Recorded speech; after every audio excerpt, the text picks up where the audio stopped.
시청자 여러분 안녕하십니까? 6.1 지방선거 결과 진보정당이 위기를 맞았다는 평가가 나오고 있습니다. 진보정당은 과거 민주노동당 창당 이후 2004년 처음으로 국회에 진출한 뒤 무상급식과 이자 제한법, 상가 임대차 보호법 등 서민정책을 주도했습니다. 그러나 거대 양당 구도가 강화된 지난 대선과 지방선거를 거치면서 존재감을 넓히는 데 한계를 보였습니다. 특히 6.1 지방선거 결과 대구 경북에서는 출마자 전원이 낙선했는데요.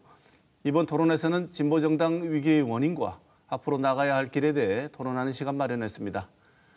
먼저 오늘 나오신 두 분 패널 소개합니다. 김성년 정의당 수성구 의원 나오셨습니다. 어서 오십시오. 예, 안녕하십니까. 김성현입니다. 황순규 진보당 대구시당 위원장 모셨습니다. 어서 오십시오. 네, 반갑습니다. 황순규입니다. 네, 제가 앞서 말씀드린 것처럼 지난 대선과 지방선거 그렇게 좋은 결과를 맞이하지 못했습니다. 먼저 대선과 지방선거 결과에 대해서 두 분의 평가를 먼저 듣고 본격적인 토론을 시작해 보도록 하겠습니다.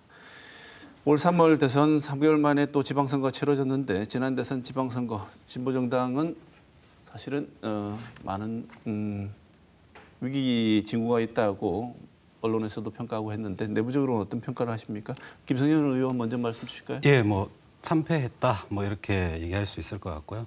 대선과 지방선거가 3개월 사이로 이어진 선거이긴 했지만 나누어서 평가를 하자면 대선은 거대 양당 구도 하에서 제3세력이 필요하다라는 이야기를 국민들께 하면서 제3세력으로서 가능성을 보여주려고 했지만 얻지를 못했고요. 지지를 얻지를 못했고 지방선거는 여전히 양강 구도가 강한 상황에서 대선하고는 좀 다를 것이다라는 어떤 안일함이 존재하지 않았나 그런 가정들이 선거에서 참패했고 정의당이 국민들로부터 인정받지 못한 그런 결과가 아닌가 이렇게 생각을 합니다. 네. 진보당 황순규 위원장은 어떻게 평가하십니까? 네, 단순히 진보 정당에 대한 평가뿐 아니라 예전 진짜 촛불 이후부터 이제 지속되었던 개혁에 대한 열망 이런 것들이 한풀 꺾이게 된 결과 아닌가라는 지점에서 아프게 생각을 하고요. 네. 그거는 이제 진보 개혁 진영 모두가 공히 좀 책임을 져야 될 부분이다라고 생각을 하고 진보당 입장에서는 지방 선거에서는 그나마 좀 당선자를 배출해서 약진했다라고는 하지만 전체 진보 정당 총량 자체가 좀 줄어든 것이 진짜 안타까운 지점이라고 생각을 하고 있습니다. 그리고 특히나 대구 같은 경우에는 2010년부터 보면 한 6만 명이 넘는 이제 진보 정당을 지지하는 시민들이 계셨는데 이번 지방선거를 거치면서는 3만 명 정도로 이제 줄어드는 그런 결과도 나타나서 참 아프다라고 생각을 합니다. 네. 두 분 말씀 속에 진보 정당의 위기 징후, 그다음에 내부적으로 평가하는 위기감도 여실히 드러나는 것 같습니다.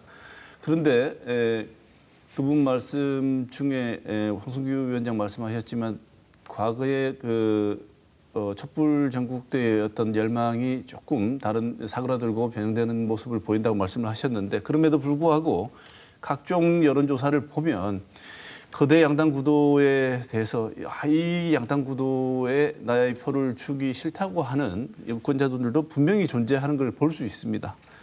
그런데도 불구하고 그래서 진보정당 두 정당 같은 게 여러 다른 군소정당도 있지만요. 대한 세력으로 우리에게 표를 달라고 하셨는데 그럼에도 불구하고 진보정당이 대선과 지선에서 성적표가 저조했습니다. 두 분이 평가하시기에 그 이유가 어디 있다고 보시는지요? 이번에는 황순규 위원장 먼저 하실까요? 네, 자구적인 부분도 봐야 될 거고 그리고 구도의 문제도 봐야 될 것 같은데요. 기본은 매력적인 상품이 되지 못했기 때문이다. 그래서 이제 대중들이 갈망하는 새로운 정치 세력으로서 진보 정당이 자리매김했느냐. 이제 새로움은 넘어섰죠. 시기가 이미 오래됐기 때문에 새로움이 아닌 다른 걸로 이제 호소를 했어야 되는데 그 부분이 부재했다라는 부분이고 이제 새로운 정치 세력에 대한 갈증을 갖다가 있는데 보수 양당을 통해서 어떻게 보면 탄산수 같죠. 당장은 시원하지만 실제 갈증을 해소하려고 그러면 물을 마셔야 되거든요.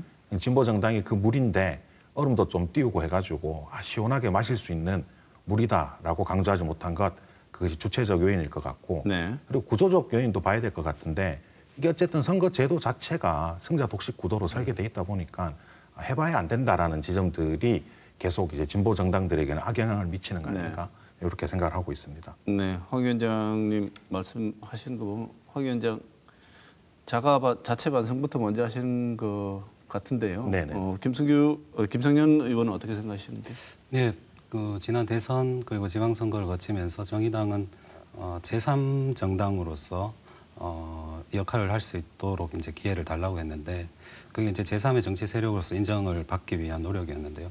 그러기 위해서는 사실 양당에 기대는 정치 활동이 아니라 독립적인 정치 세력으로서 정당으로서 역할을 해야 되고 그 기능을 했어야 되는데 그렇지 못했기 때문에 국민들로부터 인정을 받지 못했다라고 생각을 하고요. 예전에 이제 2000년대 초반에 민주노동당부터 이제 진보 정당이 시작을 했었는데 그때는 민주노동당이 이야기했던 것들이 그 당시에 바로 실현되기는 힘들었지만 굉장히 향후 미래에는 꼭 우리 사회가 그러한 방향으로 가야겠다라는 어떤 그 기대감 이런 것들이 있었다고 네. 생각합니다. 이런 세력들에 대한 집권 가능성까지 봤다고 생각을 하는데 지금은 이제 기초적인 집권 가능성보다는 기초적인 어떤 정치 제3의 정치 세력으로서 소금으로서의 역할조차도 기대를 했었는데 그것조차도 사실은 국민들로부터 인정받지 못한 그런 결과가 아닌가 이렇게 생각을 합니다. 네. 정의당 김성현 의원 같은 경우에는 말씀 주셨습니다만 12년간 하셨습니다. 네. 그래서 3선 하셨는데 진보정당 출신으로는 유일하게 4선 도전을 하셨습니다. 지역에서. 그런데 득표율은 지난번보다 올라갔습니다. 지난번 7회 지방선거는 12.08%였는데 이번 8회 지방선거는 13.35%로 득표율은 올라갔는데 낙선하셨습니다. 정말 아쉬울 것 같은데 이번 결과를 받아드시고 어떤 생각이 드셨는지요? 일단은 제가 낙선이 너무 오랜만이라서 네. 네, 조금 그 실감을 하는데 좀 시간이 걸리긴 했습니다만은 뭐 선거라는 게 뭐 당선이 될 때가 있으면 또 낙선이 될 때가 있고 이러니까요. 뭐 아쉬움이 크지 않냐 이런 말씀 많이 하시는데 뭐 저도 그렇습니다만은 특히 지역구를 이렇게 지역을 다녀보면 저를 이렇게 12년 동안 지지해 주셨고 인정해 주셨던 지역 주민들께서 지지자분들께서 더 많이 아쉬워하시는 것 같고요. 네. 득표율이 뭐 지난번보다 오르긴 했습니다만은 지난번보다 사실은 이제 상대 당에서 견제하는 이런 것들이 네. 더 컸던 것 같고 그렇다 보니까 구도에서 이제 어려움이 있었습니다. 물론 이제 12년 동안 의정 활동을 했고 지역을 그렇게 다녔기 때문에 그런 견제나 이런 것들도 이겨냈어야 하는데 네. 좀 부족했던 것 같습니다. 네. 말씀 중에 아쉬움이 정말 많이 묻어나시는데 이제 7월 1일이 되면 막상 의회를 나오실 때 그 아쉬움이 더 크실 것 같습니다. 뭐 또 선거는 계속 있으니까요. 네, 그렇죠. 근데 한편 진보당 경우는 이번 지방선거에서 당선자가 21명입니다. 의외다 이런 평가가 사실은 많았던 것 같은데요. 성적표 자체는 진보당 내 당으로 보자면 성적표가 괜찮았는데 전국 유일 진보구청장인 울산 동구청장 김종훈 동구청장도 배출을 했고 그래서 오히려 원내에 의원을 보유한 정의당보다도 성적이 더 좋다는 점에서 약진했다 이런 평가를 하는데 모두의 말씀을 좀 하셨습니다만 황순규 위원장은 어떻게 평가하셨는지요? 네, 뭐 약진이라는 평가 자체가 틀린 건 아닌데 어쨌든 이제 진보당 입장만 생각할 수 있는 건 아니라서 진보 정당 전체의 이제 득표력이 떨어졌다라는 부분에 있어가지고 마냥 그냥 약진했으니까 좋다라고 생각하기는 어려울 것 같고요. 그리고 약진의 배경에 약진의 결과를 놓고 이제 뭐 의외다라는 평은 있지만 실제 그 과정을 돌아보면 이제 그럴만했다라는 지점들도 있는 것 같아요. 울산에서 기초단체장이 나왔지만 그 이제 당선 소식 이후에 얼마 뒤에 들려온 소식이 그 온종일 돌봄 조례라고 울산에서 시민 한 16,000명 정도가 주민 발의한 조례가 제정되었다는 소식이 왔더라고요. 그래서 고용보험 지원이라든가 이런 이제 돌봄 관련된 조례를 직접 주민들이 발의하는데 진보당이 이제 바닥에서부터 노력을 했었던 결과물로 구청장까지 된 거 아닌가 이렇게 생각을 하고 있고 저희들은 뭐 진보당 입장에서는 다른 것보다도 지금까지 이제 진보 정당의 대표성은 정의당이 가지고 있는 상황이기 때문에 저희들 입장에서 이번에 드디어 이제 인지는 되게 되었다 진보 정당으로서 그런 부분의 정도만 의미를 좀 두려고 합니다. 네. 아주 성적 낸 거에 비해서는 겸손한 평가를 하셨는데, 자, 말씀하셨습니다만 현장에서도 두 분이 겪으셨던 얘기를 하셨는데, 진보정당이 필요한 이유 한번 짚어보겠습니다. 그 자체가 긴장을 주고 활력을 주게 만들고 견제할 수 있는 기본적인 동력을 확보할 수 있다, 이런 차원에서 말씀을 주셨습니다. 그런데 4년 전에 비하면 진보정당이 위기다라는 것은 부정할 수 없는 현실인 것 같습니다. 그런데도 여전히 많은 분들이 이 진보정당의 필요성을 꾸준히 제기하고 있고 사실 응원하고자 하는 분들도 많습니다. 이게 약인지 독인지 모르겠습니다만 제가 개인적으로 볼 때는 지난번 대선 이후에 심상정 대표에게 후보에게 쏟아졌던 하루 새에 쏟아진 많은 그 후원금을 보면서 정의당이 사실 살짝 방심하지 않았나 이런 생각도 드는데요. 그것은 역으로 말하자면 많은 분들이 양당 구도 때문에 사표가 될 것을 우려해서 정의당에게 마음은 있으나 표는 행사하지 않았다는 역설 아니겠습니까? 그래서 여전히 이 진보정당의 존재 이유는 분명히 있다는 것을 많은 국민들이 동의하고 있는 분들도 많다, 이렇게 말씀을 하실 수도 있을 것 같은데, 진보정당에 몸담은 정치인으로서 한국 사회에서 왜 진보정당이 필요한가를 설명하신다면 어떨까요? 김성년 의원. 예, 진보정당의 필요성을 늘 강조하지만 국민들에게 어떻게 전달되는지가 사실은 더 중요하다라고 생각을 하는데요. 요즘 뉴스를 보면 제일 먼저 이렇게 나오는 게 보면 고유가, 고물가, 이로 인한 뭐 세계 경제 위기, 뭐 이로 인해서 경제 위기 이야기를 사실 많이 합니다. 경제에 대한 위기 이야기는 뭐 하루 이틀 된 이야기 아닌데요.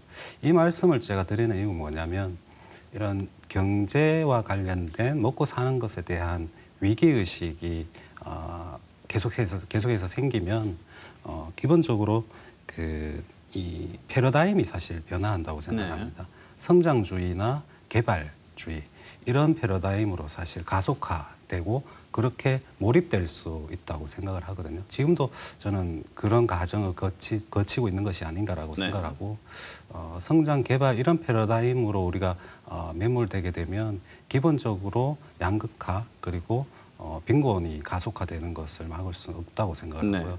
그리고 또 한 가지는 뭐 여성이나 청년이나 소수자, 그러니까 우리 사회에서 힘을 갖지 못하고 있는 사람들의 생활은 더 어려워지고 그에 대한 차별은 더 심해질 거라고 생각을 하고요. 양강 구도가 사실은 이제 정치가 양강 구도화되면 사실 주류 세력에 의한 정치, 주류 세력을 위한 정치로만 이렇게 이전될 수 있다고 생각해요. 그렇게 되면 아까 말씀드렸던 우리 사회에서 힘을 갖지 못하고 있는, 목소리가 크지 않은 존재들, 소수자, 그리고 잊혀진 사람들에 대한 차별 문제, 뭐 불평등 문제가 더 심화될 것이라고 생각을 해서 이것을 개선하고 조금씩 나아지게 하기 위해서는, 또 패러다임이 이렇게 가지 않도록 만들기 위해서는 전 진보정당이 필요하지 않나 생각을 합니다. 네, 황수규 위원장 어떻게 정리하십니까? 네, 뭐 같은 맥락일 것 같고요. 저는 한 가지 사례부터 이야기를 드리고 싶은 게, 예전에 이제 구의원 시절에 그 청소 영역 노동자들의 처우 개선 활동을 한 적이 있었어요. 그때 그렇게 해서 주간 근무로 이제 시간이 좀 바뀐 적이 있었는데, 노동자 한 분께서 이런 말씀을 해주시더라고요. 수년 만에 아버지 제사에 처음 갈 수 있었다라고 이야기를 하시는 순간, 이게 단순히 이제 노동의 문제를 벗어나는 이런 문제가 있구나라고 느꼈는데, 이런 분들이 그간에도 문제는 느꼈고 제기는 계속했었지만 바뀌는 게 없었다가 어쨌든 진보정당과 만나가지고 이제 실질적인 변화를 한번 겪으신 거죠. 이렇게 겪고 나시고 나니까 그 다음부터는 달라지게 되셨는데, 이런 경험의 접점을 넓혀 나가는 것이 진보정당의 존재 이유 아니겠나. 그래서 지금 어쨌든 대변되고 있는 보수 양당으로 대변되고 있는 정치에서 사회적으로 분명히 존재하고 있는 소수자라든가 장애인, 그리고 약자들, 그리고 노동자들의 목소리가 사회적으로 존재함에도 불구하고 정치나 행정의 영역에서는 다뤄지지 않고 있는데, 이것을 끌어올리는 역할이 바로 진보정당의 역할이고, 그렇기 때문에 한국 사회에서 반드시 필요하지 않은가라고 생각하고 있습니다. 그런데 말이죠, 대구 경북은 하나의 색깔이라고 할 만큼 하나의 정당에 대한 지지가 강한 지역입니다. 두 분 말씀하신 것처럼 지역에서 진보정당이라든지 야당이라든지 다른 이념적인 지향성을 가지고 있는 정당이 견제도 하고 이래야 되는데 이번 지방선거 6.1 지방선거를 보면 우리 지역에서는 무투표 당선도 굉장히 많습니다. 이렇게 되면은 지역 행정이나 사회적 이슈가 생길 때, 이 대립되는 이슈가 생길 때 견제와 균형이라는 측면에서는 여러 가지 우려되는 지점이 많은데 어떤 지점이 가장 우려스러운지 황순규 위원장 먼저 말씀을 좀 주실까요? 네, 뭐 말씀하신 것처럼 이제 견제와 비판 기능 자체가 상실될 우려가 크다.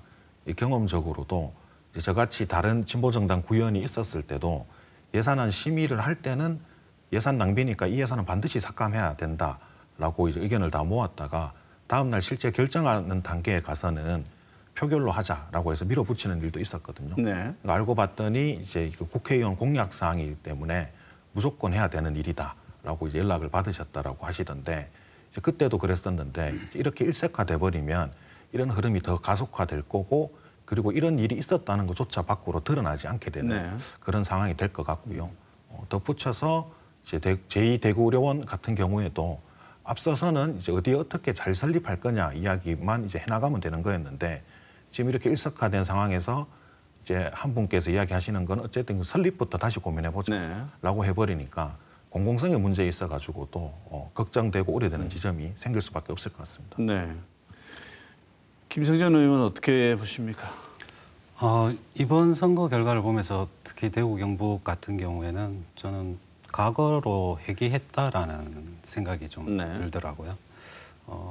10년, 20년 전에 뭐 당의 이름은 달리 했지만 국민의힘과 동일한 정당이 사실은 지방의회, 지방 단체장을 사실 모두 갖고 있던 네. 시대에서 변화의 요구가 있었기 때문에 그때 이제 중앙 정치에서 민주당 같은 정당들이 힘을 얻을 때는 이제 민주당이 대구 경북에서도 후보를 내면서 의원을 만들었지만 사실 없을 때는 저희 진보 정당이 사실 약진하면서 몇 명이라도 이렇게 지방의회에 들어간 경험이 있는데 그 과정들이 사실은 지역을 좀 지역의 정치를 변화시키는 과정이었다고 생각을 하는데 네. 그게 어떻게 보면 과거로 회귀한 측면이 사실 있다라고 생각을 하고요.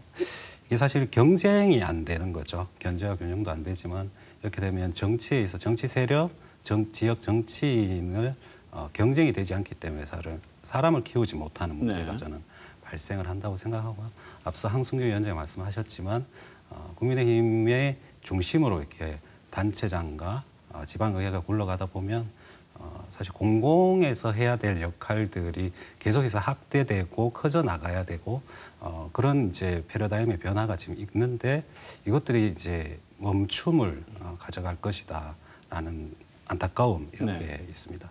그래서 지역의 정치는 경쟁을 하지 않는데 이 사회적으로 구성원들은 사실 경쟁을 해야 하는 네. 이런 딜레마가 사실 생기지 않나 이런 생각도 들고요. 네, 경쟁하고 있는 그 구성원들을 대변할 수 있는 하나의 또 정치 세력이 모자라서 하나의 목소리가 제대로 들려야 하는 크기만큼 들리지 않는 문제도 생기겠네요. 네. 궁극적으로 말씀을 주셨습니다만 이거는 국민의힘이라는 우리 지역의 지배적인 정당에게도 결국은 도움이 되지 않는다. 왜냐하면 서로 경쟁 속에서 좀 더 좋은 생각을 하고 정치인이 커나가야 되는데 안일하게 있다 보면 어떻게 보면 다른 생각을 할 수 있는 기회, 성장할 수 있는 기회마저 뺏긴다는 말씀은 굉장히 중요한 말씀인 것 같습니다. 지금 이런 상황이 된 이유는 처음에는 두 분도 이제 원인은 그렇다고 말씀을 하셨습니다만 처음에 민주노동당 시기만 하더라도 진보정당이 내걸던 가치나 지향점, 전망이 조금 생소한 것이었고 우리가 가고 싶어하는 이른바 말하는 북유럽의 복지 모델 국가 비전이라든가 이런 걸 내세우면서 저는 그동안 보지 못했다. 참신하고 저렇게 됐으면 좋겠다 하는 측면도 있었고 그동안 살피지 않은 측면을 또 살펴주는 측면도 있었습니다. 그런데 지금은 사실은 그 기존의 거대 정당들이 다 뭐 벤치마킹을 해서 많이 가져가기도 했지만 그 점만큼 그렇게 참신한 대안을 제시하지 않는다는 비판들이 있는 것 같은데요. 우리 사회가 지금 직면한 문제들이 굉장히 많은데 진보 정당이 제시하는 대안 어떤 것들을 고민하고 계신지요? 황순규 위원장 먼저 말씀하실까요? 네, 뭐 우선은 그 진보 정당들이 선도했던 의제들이 진보 정당들만의 것이 아니게 된 게 저는 오히려 다행이라고 생각하고 네. 그렇게 되었기 때문에 한국 사회가 지금이나마 굴러가고 있지 않은가 그런 부분이 있어가지고는 앞으로도 선도적인 이슈나 이런 부분이 있어가지고는 얼마든지 사회가 나아질 수 있다면 갖고 네. 가서 쓰셨으면 좋겠다라는 생각이 들고요.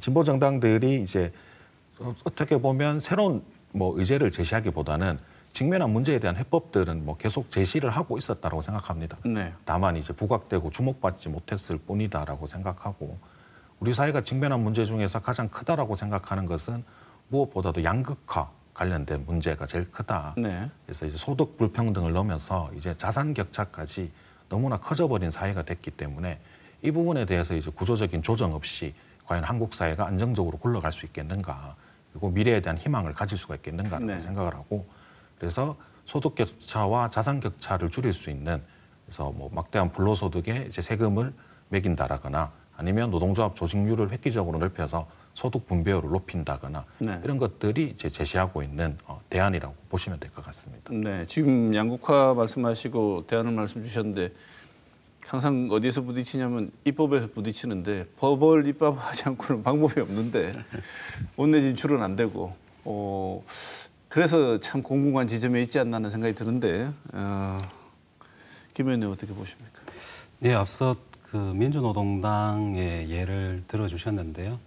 그랬습니다. 2000년대 초반에 민주노동당이 무상의료나 뭐 무상교육 이런 것들로 해서 사실 그 당시 우리 사회에서는 정말 생소한 그게 가능하겠어? 라는 사실 의문이 들 수 있는 이런 이제 이슈를 먼저 선점을 했고 먼저 제기를 했기 때문에 그런 가능성에 사실은 국민들이 함께 해주셨다라고 생각을 네. 하고요.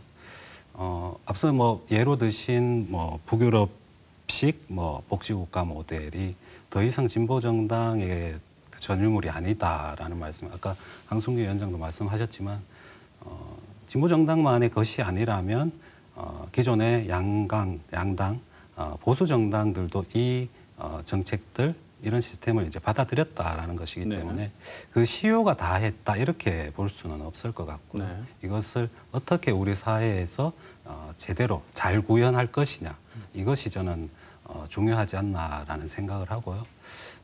지금 뭐 우리 사회에 지금 닥친 것은 앞서 황승규 위원장도 말씀하셨지만 양극화 문제나 불평등 문제 이런 것들을 해결하지 않으면 안 된다라는 생각을 기본적으로 갖고 있습니다. 네. 그런데 과연 국민들은 이제 어떻게 생각하시느냐? 양극화, 불평등, 차별 이런 것들이 굉장히 큰 문제이고 우리 사회가 이겨내야 할 일이라고 생각을 하시지만, 근데 당장은 사실 먹고 사는 문제가 걱정스러우신 거거든요. 네. 부동산 문제나 일자리 문제나 이런 것들이 사실 먼저 다가오시기 때문에 더 큰 가치를 이야기하는 진보 정당의 목소리에 사실 들어오지 않는 것일 수도 있다고 생각합니다.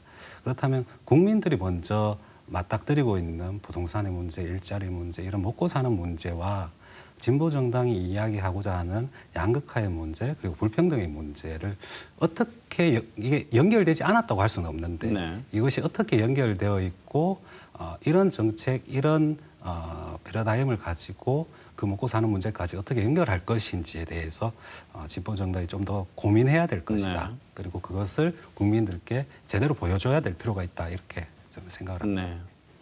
대구는 진보정당 불모지인데 아까 말씀 주셨습니다만 반성할 지점이 어디냐면 열심히 하고 구체적으로 다가가면 꼭 이 양강구도 그다음에 우리 지역을 대표하는 한 국민의힘이라는 당이 가지고 있는 강한 힘 때문에 진입이 어렵다고 말을 할 수 없는 것이 실제로 김 의원님 12년 하셨지 않습니까? 네.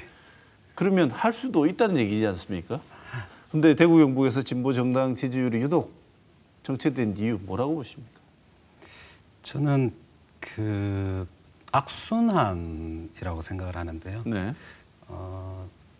진보 정당도 마찬가지고 대구 경북에서는 뭐 더불어민주당 같은 당도 마찬가지인데 지지율이 낮으니까 정치 활동의 이 크기도 이제 작은 거죠. 그렇다 보니까 지역에서 실제로 지역 주민들하고 같이 부대끼면서 정치하는 사람의 숫자도 적고요. 그렇다 보니 그런 활동이 적다 보니 지역 주민에게 진보 정당의 모습은 보이지 않고 이렇다 보니 또 지지율은 올라가지 않는 네. 이런 악순환의 고리가 있지 않나라는 생각을 하고요. 무엇보다도 진보 정당 그리고 진보 정치의 효능감을 진보 정당의 정치의 효능감을 경험하지 못했기 네. 때문일 거라고 생각을 하고요. 저나 앞서 황승규 위원장도 의원을 하셨고 2010년대에는 그래도 지역별로 한두 분씩의 진보 정당 의원이 있을 때는 그 지역에 있는 지역 구민들은 그 진보 정당에 대한 지지율이 그래도 어느 정도 나왔었거든요. 네. 그런 효능감을 보셨다면 분명히 크진 않지만 지지를 보내주시는데 그런 것들을 보자면 좀 더 진보 정당의 그 약세 지역이고 지지율이 낮긴 하지만 진보 정치인들이 더 늘어나서 지역에서 활동을 해야만 그 결과를 가져올 수 있을 네. 수밖에 없다 이렇게 생각을 합니다. 네. 황승규 위원장 어떻게 보십니까? 네, 내용적으로는 그런 부분들이 필요하겠고 그리고 실제 규모의 경제를 좀 키워야 된다라고 네. 생각을 합니다. 이게 압도적으로 결과가 그렇게 나오는 것이 그 원인과 배경이 있는 건데 이제 전국적으로 노동조합 조직률이 한 12% 정도 된다라고 하지만 대구는 그거 절반밖에 되지 않거든요. 네. 이런 기반 위에서 이제 소위 이제 진보 정치, 진보 정당의 운신의 폭이 좁을 수밖에 없지 않을까라고 기본적으로 일단 그렇게 생각을 하고요. 반면에 이제 일색화돼 있다라고 하지만 그럼 이제 국민의힘은 어떤가라고 본다면 2019년 말에 이제 선관위 통계를 보면 당원 숫자가 19만 5천 명이에요. 네. 민주당은 3만 7천 명이었고 진보 정당은 이제 정의당, 진보당 다 합쳐도 한 4천 명 정도 되는 상황에서 선거라는 계기를 맞이하게 되는 거죠. 이제 이렇게 악순환이라고 이야기하셨는데 어쨌든 이 정치적 활동과 그리고 조직적 활동이 좀 결부돼 가지고 이 규모가 커져야지만 결과도 바꿔낼 수 있는 힘이 생길 수 있지 않을까. 그리고 그만큼의 노력을 해야 이런 만큼 했는데도 안 된다라는 이야기도 해볼 수 있지 않을까 생각합니다. 네. 두 분은 그렇게 생각하시지만 외부에서는 좀 아픈 평가도 하고 있습니다. 한때는 그 똑같은 구조적인 조건이 있었는데 한때는 2004년 총선에서는 13%, 또 때로는 20% 가까운 지지를 얻기도 했습니다. 이런 대중적인 지지를 얻었던 진보 정당이 지금은 그렇지 못한 데는 이런 구조적인 문제, 두 분 말씀하신 내용도 물론 있겠습니다만 좀 듣기 싫은 소리들도 때로는 들어야 하지 않습니까? 제일 정의당 많이 듣는 얘기, 민주당 이중대 이런 얘기를 비롯해서 많은 시민들이 지지를 철회하시거나 유보하는 데는 이유가 있을 것 같습니다. 먼저 이번에는 황 위원장 먼저 말씀하실까요? 네. 왜 어떤 한계, 어떤 비판, 그리고 그 비판을 넘기 위해서는 어떤 한계를 극복해야 할 것인가? 비판이라는 것은 다양했죠. 진보당 같은 경우는 예전에 이제 그 종북 이야기가 있었죠. 네. 아무리 잘한다고 하더라도 이제 종북이다 한마디만 나와버리면 모든 상황이 다 정리가 돼버리는 그런 상황이 있었었고요. 근데 이게 그냥 단순히 아니에요라고 이야기한다라고 해소될 수 있는 상황은 아니더라고요. 그런 과정에서 느꼈던 것은 오히려 그럴수록 이제 신뢰를 더 줄 수 있어야 된다. 네. 그런 이제 이데올로기 프레임보다도 신뢰를 더 크게 줄 수 있었다면 흔들리지 않았을 건데 그런 신뢰를 주지 못한 것이 가장 큰 원인이지 않겠는가라고 이제 오히려 자성적으로 좀 돌아보게 되고요. 그래서 그런 의미에서는 흔들리지 않을 자기 근거지를 어쨌든 진보 정당들은 소외된 목소리를 대변하는 자기 역할을 잘하는 데서 찾아야 된다. 이게 자칫 잘못하면 이제 보수 양당처럼 이제 성과로 효능감을 보이려고 하는데 대중들이 봤을 때는 실제 그 효능감을 줄 수 있는 권력을 가진 집단은 보수 양당 체제가 가지고 있는 거고 오히려 진보 정당에 기대하는 것은 그 실질적인 결과물도 있지만 과정에서 주는 기대, 설레임 이런 것들이지 않을까. 그래서 요런 데 좀 집중을 해서 알려나가야지만 이런 이미지를 또 좀 극복할 수 있지 않을까 생각을 합니다. 내부적으로는 정부 꼬리표 뗐다고 보십니까? 어렵죠. 아직도 붙어 있다고 보십니까? 아직까지 이제는 이야기하시는 분이 많이 없을 뿐이지 그게 사라지진 않았죠. 네. 그러면 이제 패미정당, 민주당 이중대 꼬리표 붙어 있는 정의당 얘기 한번 들어보죠. 정의당 어떻게 하십니까? 네, 말씀하신 것처럼 정의당에 대한 비판이 많습니다만 민주당 말씀하셨던 민주당 이중대, 패미정당 이런 말씀들 많이 하시는데 제3 정치 세력으로서 인정을 받으려고 하다 보니 사실 그러면 거대 양당 양쪽을 모두 사실 비판을 해야 되거든요. 그러면 이제 양비론이라는 이제 꼬리표를 받게 되는데 그렇다 보니 사실 저희는 양쪽에서 다 사실 비판을 양쪽을 다 비판하기도 하지만 양쪽에서 다 비난을 사실 받기도 하고 있습니다. 그런데 양쪽을 다 비판하는 양비론 같은 경우에 이제 원칙이나 내용이 없으면 기회주의 이렇게 사실은 평을 받을 수밖에 없는데 그 원칙이나 그 기준 그리고 그 내용이 충분하다면 어떤 독립적인 정치 세력으로서 저는 기능할 수 있을 것인데 사실 2년 전 총선 이후 그리고 그 앞선 몇 년 전부터 그런 모습을 사실 제대로 원칙 있는 모습을 보이지 못했기 때문에 국민들로부터 인정받지 못하고 있다고 저는 생각을 하고요. 그리고 페미니즘 이야기를 많이 하십니다. 저희 이제 몇 명 안 되는 비례대표 국회의원들이 어쨌든 소수자 문제, 여성 그리고 청년 이런 것들에 대해서 이야기를 하는데 사실 진보 정당이 주류 세력이 아닌 비주류라고 할 수 있는 그런 소수자 문제를 이야기하지 않을 수는 없다고 생각합니다. 하지만 저희가 이제 국회의원이 몇 명 되지 않다 보니 그런 이야기들이 좀 다른 기존의 진보 정당이 대변하고 있던 노동의 문제나 이런 것들에 비해서 가행 대표되고 있는 측면이 사실 좀 있는데 물론 억울하게 생각할 수도 있지만 그건 어쨌든 저희가 국민들로부터 받는 질책이기 때문에 그것은 국민들에게 어떻게 보여줄 것인지에 대해서 사실은 좀 더 고민이 필요한 부분이라고 저는 생각합니다. 이번에 집행부 바뀌면서 내부적인 조정 과정을 겪고 있다고 볼 수 있습니까? 예, 지금 지방선거 끝나고 대표단이 총사퇴하고 비상대책위원회가 꾸려졌는데 어떻게 갈지 아직 방향을 모르겠습니다만은 지금 비상식이라는 것에 대해서는 당내에서 다 동의하는 부분이기 때문에 어떤 방향에 대한 새로운 모색도 좀 같이 이루어질 것이라고 생각합니다. 알겠습니다. 자, 거대 양당 구도란 말이 정말 식상한 말이긴 한데 현실입니다.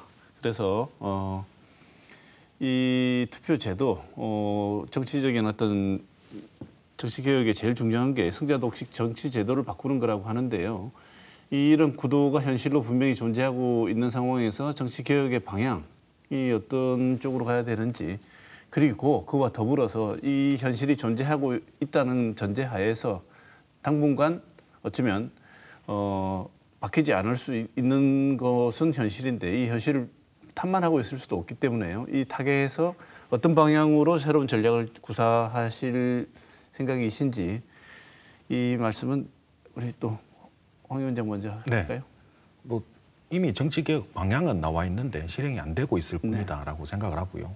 지방선거 같은 경우에도 선출 정수는 느렸지만 실질적으로 복수공천 해버리면 이게 상쇄돼 버리는 거죠. 그래서 복수공천은 금지되어야 되고 그리고 이제 국회의원 선거나 특히 대통령 선거 같은 경우에도 결선투표제가 도입된다면 지금과는 다른 결과를 나타내지 않을까. 그래서 제도 개선의 방향은 좀 명확하다라고 생각이 됩니다. 그래야지만 해봐야 안 된다 생각도 바뀔 수가 있고 당장에 대구만 하더라도 지방선거 결과를 놓고 보면 시의원 1명이 민주당이고 나머지는 다 국민의힘인데 이게 예를 들어서 비례대표로 해가지고 간다 그랬으면 정의당 몫으로 한석은 또 있을 수 있는 그런 상황이었거든요.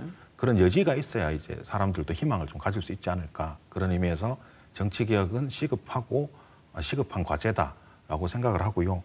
그럼에도 불구하고 어쨌든 유권자 마음에 가닿고 이제 또 해야 되는데 실제 이제 이번에 진보당의 약진 중에 이제 사례를 살펴보면 이제 호남 지역에서 이제 민주당과 1대1 구도에서 민주당을 넘어서 1등으로 당선된 이제 사례들이 한 3군데 정도가 있었거든요. 그래서 충분히 가능하다라고 생각을 하고 어쨌든 그 배경에는 주민들과 밀접하게 사업을 해왔던 배경이 있었더라고요. 그래서 그런 노력들이 지속적으로 필요하고 예전에 저도 이제 이런 걸 느꼈었는데 저희가 이제 진보 정당에서 좋은 이야기, 복지 정책 이야기는 많이 하는데 당장 연말에 이제 내 집 앞에 쌀 갖다 주고 김치 갖다 주는 거는 이제 보수 성향을 가지신 봉사단체가 많더라라고 하는 데서 착안을 해서 그런 것 좀 넘어설 수 있는 모습들을 보이는 데서부터 변화는 시작되겠다라고 생각합니다. 네. 김성현 의원. 예, 그 진보 정당이 국민들로부터 인정받으려면 진보 정당이 제대로 된 이 대안을 제시하고 그것을 인정받는 것이 저는 첫 번째라고 생각합니다. 하지만 이 선거라는 어떻게 보면 경기에서 그 룰을 어떻게 정하는가도 굉장히 중요한 문제고 그게 곧 정치 개혁이 아닌가라는 생각이 들고요. 지금 이제 우리가 비례대표제를 시행하고 있지만 이것 또한 2000년대 초반에 그전에는 전국구라는 이름으로 있었던 것을 네. 민주노동당이 이 전국구 국회의원이 헌법에 어긋난다라고 헌법소원을 내서 그게 헌법 불합치 판결을 받으면서 사실 정당 명부 비례대표제가 도입이 됐거든요. 네. 그 이후에 이제 정당 명부 비례대표제가 더 확대되면서 사실 국회도 예전보다는 좀 더 다양한 정치 세력이 들어올 수 있는 길을 텄다고 저는 생각을 하고 네. 이게 이제 저희가 있는 지역에서 지방의회에서 보자면 이 정당명부 비례대표제를 확대하는 것도 필요할 것이라고 생각을 하지만 그 지방의회 정수 자체가 이제 작다 보니까 그렇다면 지금 일부 시행하고 있는 중대선거구제를 어떻게 확대할 것이냐 이번에 시범적으로 뭐 확대하는 게 있기는 했습니다만은 뭐 일부분에 불과했던 것 같고요.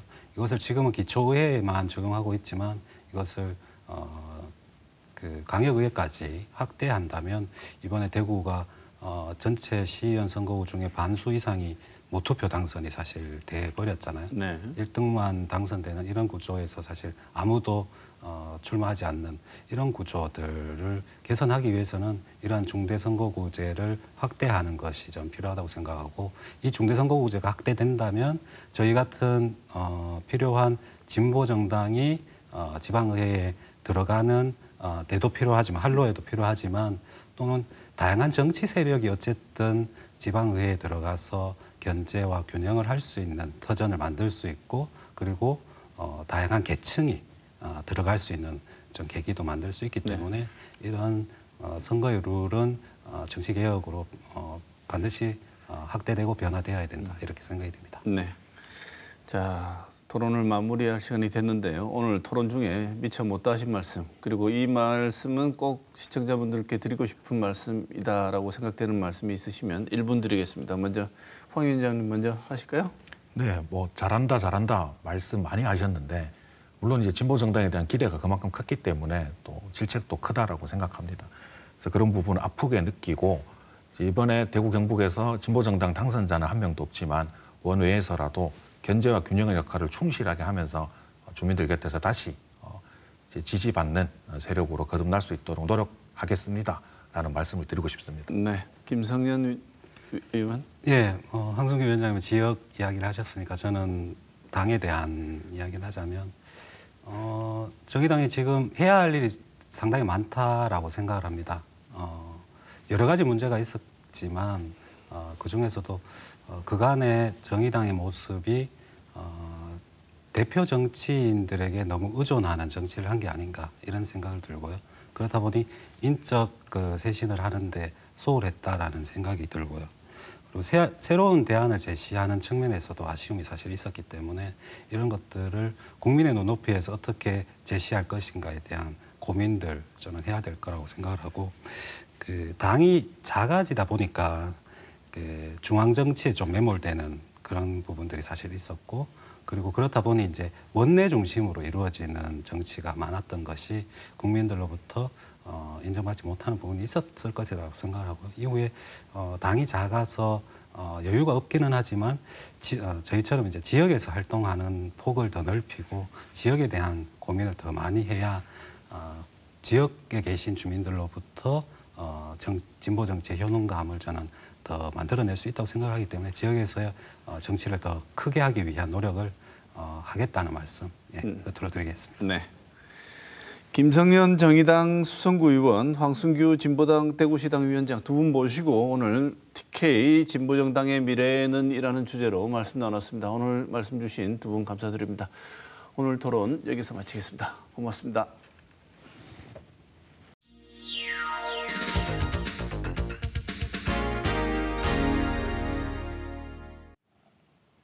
선거에서 연패한 민주당의 내부에서는 새 정부의 주요 인사에 대한 청문회도 별 관심이 없는 것 같고 서로 당권을 염두에 둔 싸움에 열을 올리는 것 같습니다. 괜히 죄 없는 수박이 겉다르고 속다른 사람들의 상징으로 사용되며 비난전이 진행되고 있습니다. 선거에 이긴 국민의힘도 잔치집 분위기와는 사뭇 다른 분위기로 흐르는 듯합니다. 이준석 대표와 친윤 대통령 그룹이라고 알려진 민들레가 충돌하는 모습입니다. 대부분의 국민들이 직면하고 있는 현실의 들판에는 수박이 자라는 것도 아니고 민들레가 피어 있지도 않습니다. 내일 달라지는 기름값과 감당하기 힘든 이자의 상승, 고삐 풀린 듯한 물가가 펼쳐져 있습니다. 이 현실 속에 살아가면서 여야 정치권을 바라보는 국민은 이제 욕할 마음마저도 없어져 가는 것 같습니다.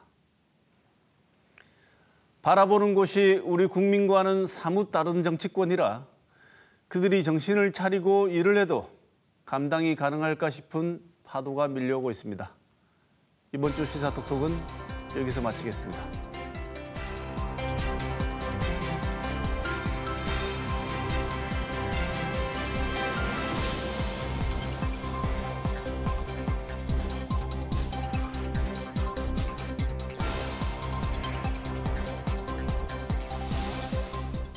만나면 좋은 친구 MBC